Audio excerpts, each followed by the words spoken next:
Welcome to something I want to start doing every month, and because I read a lot of books, I thought it'd be fun to start doing kind of a monthly roundup of my favorite books that I have read. Keeping in mind, again, I've read well over 100 books already this year, and so I read a lot. And because of that, sometimes I forget the good books, and people always ask, like, you know, your favorite books, your recommended books. So obviously, if it's a 5 out of 5 for me, I feel like it's gonna probably be one I would recommend anyways. And it might not be what you're looking for, but I do plan for Witchtober this year to have a bunch of, like, recommended book for insert whatever. For tarot, for teens, for beginner witches, intermediate witches, advanced witches. Looking for, like, deity books. Like, I've got that planned for the month of October. But for now, I just wanted to start doing a collection of my favorite books from the previous month. So this will be technically May's favorites because we're in May, but mostly it's from the previous month because I feel weird being like, it's my favorite for this month. Does anyone care? No. But like, I don't know. It feels weird to be like, here's my May favorites, but like it feels weird to post it like the month after. But also, how could you know it's your favorite in the month you're in? Does anyone else think about that? Probably not, but welcome to black and white thinking where we just make things more complicated than it needs to be. So, as of last month, in April, I read a lot of books, and ironically, I am not looking forward to the end of the year, because whenever I start to look at my numbers, I always start to cringe at the sheer amount of 4 stars I give to books. That is always the longest, and here we are. Because out of all of the books from last month, from Patreon, the channel, and my fun reads and everything, I only have 5 favorites. So, the first of my 5 that I gave my 5 stars to, the first one is The Neuroscience of Tarot, and I will also link the full reviews of the books down below. But this is just one that was so fascinating that, again, we don't usually see that particularly often. I have found more of them, even recently, because The Elixir of Sleep was also by someone who was, like, an expert and stuff. But, like, you can always tell the more, like, science-y people dipping their toes into the metaphysical versus the other way around, where you can tell that they're just trying to use, like, big words to, like, you know, taking concepts and really exaggerating the concept to make it fit into what they want it to, where it's kind of the opposite when they're coming at it from science and then seeing if the metaphysical can kind of fit into it. And that's what the neuroscience tarot thing was. It was so cool. And getting to see how the brain works, again, from somebody who obviously kind of knows what they're doing, it seems like, for like the brain part of it, it's wild. And the fact that our brains can do so much and we know some of the things, but also it's still got a lot of research to be done about the brains. And I don't know, it was really cool. I love getting to see sciencey people stepping into the metaphysical and not really overstepping either direction, not making bold claims on how far science is when in reality we ain't there, and also that the metaphysical can fix everything ever. It also doesn't do that. I felt like it was such a good balance between the science and metaphysical. It was awesome. And again, it just was so cool. It was a very dense book for being so small, but it was really interesting. The next one that I really loved from last month was the Junior Astrologer's Handbook. And like, it's aimed at kids, but listen, it was honestly the most accurate, which is ironic, because I have sometimes I really love Nikki Vandekar and then sometimes I really don't. But this one was amazing. It was so accurate and it was just such a fun, easy way to understand astrology, and again, in a very digestible way, which is really, really great. Again, if she can stick to a topic, she does so good, but sometimes she derails. This is one that she stayed on point and it was so good, and I really, really loved it. Because again, astrology is like, to me, it is the sciencey math section of paganism, and is boring. Like, it's one of those, like, you need to know math to some degree. It's gonna be a thing you need to know to some level, and it's like, and like science stuff, you need to know a little bit. It makes you smarter, but also sometimes it does just suck and you're like, oh my god, it's so boring. So when you can find it where it, like, it's like the equivalent of watching like Bill Nye, to learn science, opposed to just like one of the really boring lectures where you're like, wow, I am awake. Definitely. It was just a nice little book, and I can't wait to get it for future kids, and also just for us, because you know what? Not every book aimed at kids has to just stay for kids. Sometimes we can just enjoy it at any age. Yes, I feel like there's a limit on the lower end, just reading comprehension, but otherwise, everyone. Speaking of which, the next one is How to Be a Witch. I am so stoked for this book. I'm not even gonna lie. I am gonna have the full library set up for our kids before they are even in their little test tubes to exist. Or petri dish, whatever. Test tube baby, petri dish baby is probably more accurate. I feel like, I don't know, embryology people, I don't think there's a single one of you in my audience, but if you know one, ask them. Or if you've gone through IVF and stuff. Aren't they in like a petri dish? Like the little circle thing? Remember from science class? Petri dishes? Isn't that where they are created? Like you leave the stuff together and then you're like, okay, do your thing in a lab, do your thing. And then hopefully you get some embryos out of it. And then eventually those embryos get transplanted into somebody. Like anyone who has a working uterus will get the transplant, and hopefully that little tiny little dot is gonna stick and then become a person, which is wild.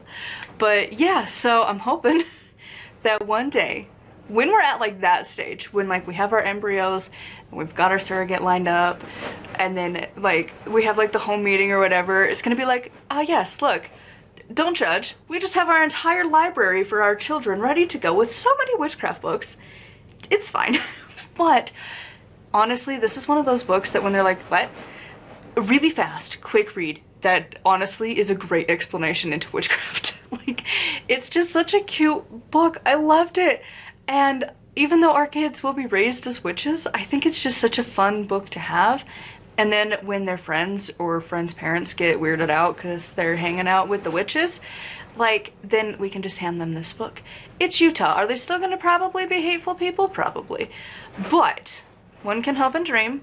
Things are changing. I mean, the governor and the mayor of Salt Lake are kind of unofficially going at it for each other, because this is such a side tangent, but Utah politics are fun. So the governor decided to ban pride flags for whatever stupid reason. Why, out of all of the issues going on in our state, that's the one they picked. You know, the fact that you can't drive anywhere without major construction, to the point that like certain sections of the valley are just like, you can't leave at all. And their planning is just awful.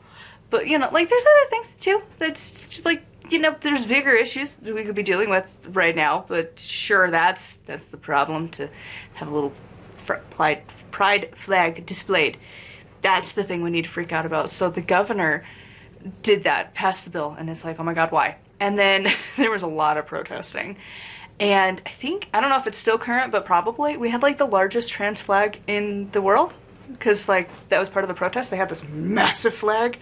Yeah, it was pretty cool.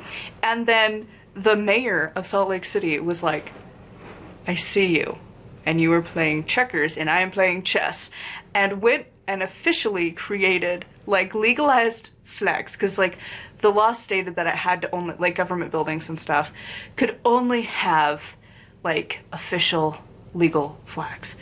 So she made them legal. She did pride flags, she did Juneteenth flags.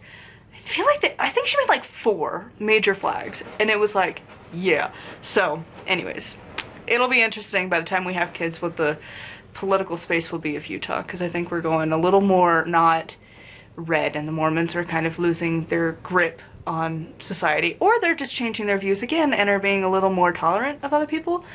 That would also be great if they could just do that. That would be good. But yeah, this book, I feel like it's just one that we'll have for our future little witchlings to be like, oh my god, maybe that's what I should just call them, my witchlings, because that is exactly what they will be. My little petri dish witchlings. Oh, see, I say that with love, but I think some people would think that I'm being mean, but like, I don't know. That's where my sense of humor gets weird, because I think it's like an endearing, huh? That word, endearing term, because that is exactly how they are. But also, like, some people get really weird about it. Anyways, my humor's weird. Next is Bud, Blossom, and Leaf. And I just love this. Dorothy Morrison's books are usually pretty good anyways, but this one was just so good for gardening and like tips and tricks on gardening, both indoor and outdoor. And there were so many rituals for like all of the steps that I really just appreciated. And like planning your garden for different things and different layouts and stuff, it was really, really good.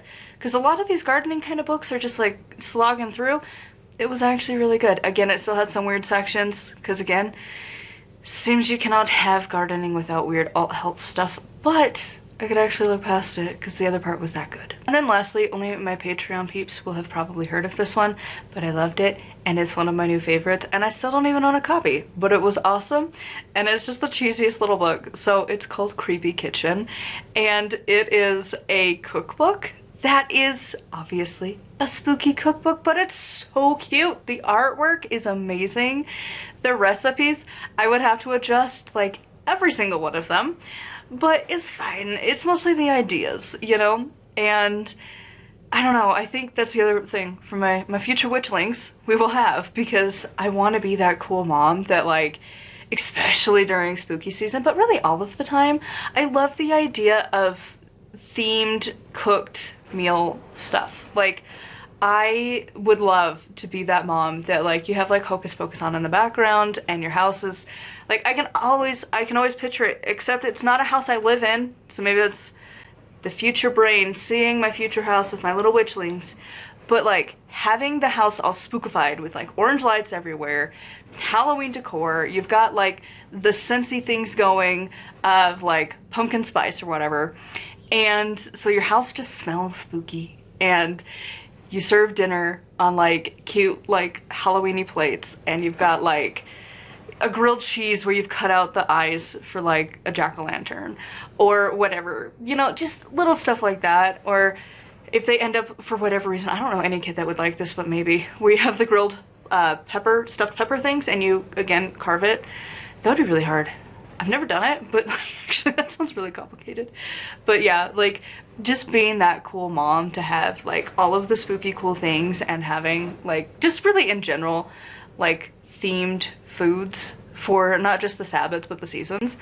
And even if it's just like once a week or something, we have a cool themed meal, or like they get to pick a theme and they come and help us in the kitchen, because I feel like at that point, if it's just me battling it out with the children in the kitchen, hubby is going to have to step up and be dad, also supervising, because inevitably chaos. But I don't know. I read this book and I was just picturing like how I want to be that cool mom that has like the cute Halloween stuff, and like maybe the neighborhood kids will also want to come over and have our weird food, because obviously like our kitchen's going to be quite ranged because I have a lot of really weird food allergies right now, and it might just end up staying that way. I see an allergist at some point, but yeah, so it'll be like we have all of the options. We have soy milk and almond milk, we have Daiya cheese, we have Miyoko's, we have Earth Balance, all of the things. But also, most people are like, cool, whatever, don't really care. Like, a chicken nugget is a chicken nugget. Like, kids are not gonna care. And some of these new, like, vegan ice creams are really legit. Like, the oat milk ice cream, they are better if you let it thaw a little bit. But, like, cashew, you don't need to. You can just spoon, and it's just ready to go, and it's awesome. But the oat milk, especially Ben & Jerry's, it needs to sit out. The, what is it, Good Better or whatever brand at Walmart, they have some plant-based stuff now, and theirs, it doesn't need to. Literally, it's still oat milk based, but it's just fine. Does anyone care? No, but like, I don't know. The artwork in this book was just super cute, and I really loved it. Isn't that ironic? I love the book for the art. Like the recipes, I'm like, like, I'm just gonna do my own thing mostly. But I like the idea. It inspires me to make my own version of it, because some of them I'm like, yeah, no. But I don't know, the art was just so cute. Like, I wish the artist had prints that you could just buy and have those hanging around my kitchen. Oh my god, it would be so cool. So anyways, these were my 5 out of 5 books for last month, and I would love to know if you've read any of them. What were your favorite books from last month?